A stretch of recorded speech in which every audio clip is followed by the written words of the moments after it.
I'm sorry. You're Dr. Jenna Jacobs, right? Yes, sir. It's good to have you here. Thank you. The awesome impact of the airwaves and how that translates into the furthering of our national discussions, but obviously also how it can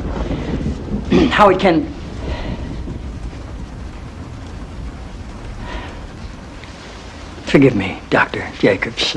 Are you an MD? A PhD. A PhD? Yes, sir. In psychology? No, sir. Theology? No. Social work?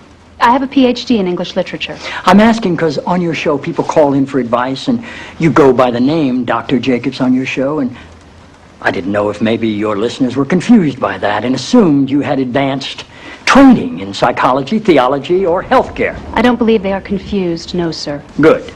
I like your show. I like how you call homosexuality an abomination.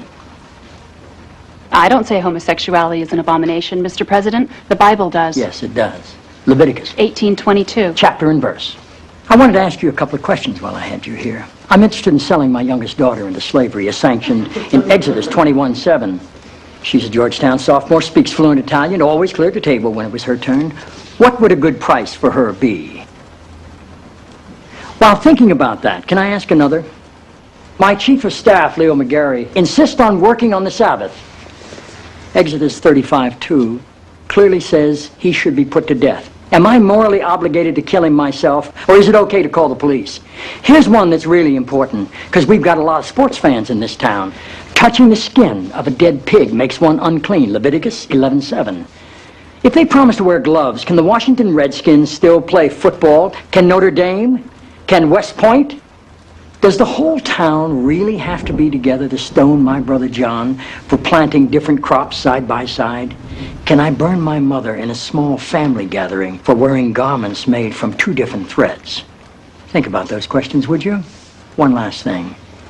While you may be mistaking this for your monthly meeting of the ignorant tight-ass club, in this building when the president stands, nobody sits.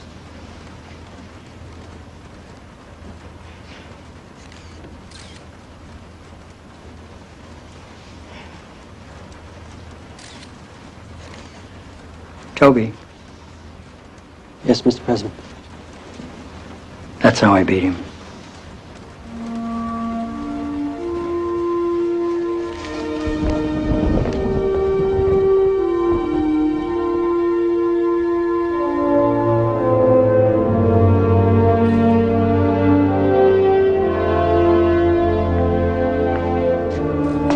I'm just gonna take that crap off.